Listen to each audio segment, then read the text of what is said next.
tiếng chuông thức tỉnh cả quần xanh, giác ngộ sớm mau dáng thực hành, trung hiếu phải gìn cho tròn thảo, nghĩa nhân cố giữ để hương lành, tiếng chuông thức tỉnh cả quần xanh, giác ngộ sớm mau dáng thực hành, trung hiếu phải gìn cho tròn thảo, nghĩa nhân cố giữ cho lành hướng,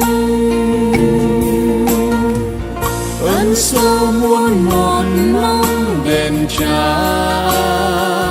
oán tắc ức đời không dừng tranh, tất cả chúng sanh cha mẹ thật, ta nên suy nghĩ xét cho rành, tiếng chuông thức tỉnh cả quần xanh, giác ngộ sớm mau dáng thực hành,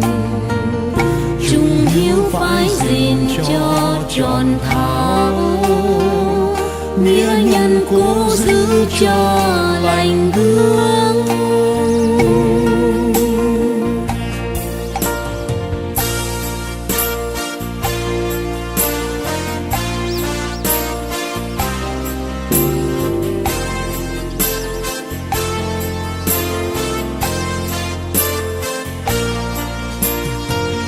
Tiếng chuông thức tỉnh cả quần xanh,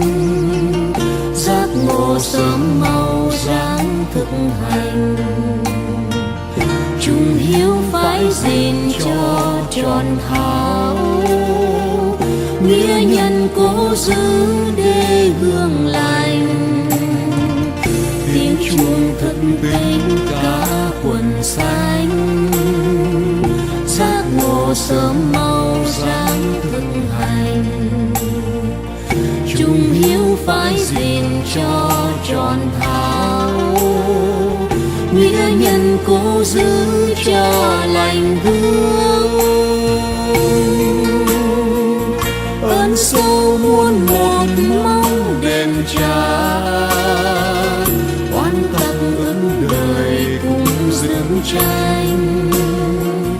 tất cả chúng sanh cha mẹ thân, ta nên suy nghĩ xét cho rành, tiếng chuông thức tỉnh cả quần xanh, giác ngộ sớm mau dáng thực hành, trung hiếu phải gìn cho tròn thảo, nghĩa nhân cố giữ cho